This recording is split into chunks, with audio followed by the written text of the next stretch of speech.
नेहरू नगरात Khandelwal sanitary ware आणि accessories दुकानास मनपा जप्ती पथकाकडून ढोल वाजवत धुळे मनपा जप्ती पथकाकडून दुकान सील, 2,74,000 रुपये थकबाकी. धुळे शहरातील नेहरू नगर गल्ली नंबर 10 येथील मालक कुंदनमल गणपत मारवाडी यांच्याकडे 2,74,467 एवढी थकबाकी असल्याने मनपा जप्ती पथकामार्फत वेळोवेळी नोटिसा देण्यात आल्या, तर मागील वर्षी थकबाकी असल्याने नळ कनेक्शन देखील कट करण्यात आले होते. तरी देखील मालक कुंदनमल मारवाडी यांनी दुर्लक्ष केल्याने आज थेट मनपा जप्ती पथकाने ढोल वाजवत या ठिकाणी सदर दुकानात सील केले.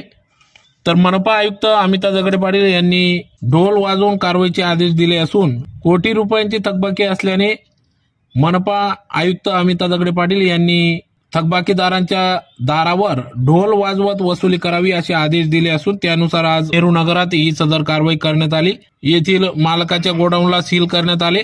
तर सदरची कारवाई अमिता दगडे पाटील आयुक्त यांच्या मार्गदर्शनात करण्यात आली. यावेळेस अधीक्षक मधुकर निकुंबे, निरीक्षक पंकज शर्मा, मनोज चौधरी, किशोर वाघ, रविकिरण पाटकरी, सुदाम सोनवणे, बँड पथक या ठिकाणी दाखल झाले होते.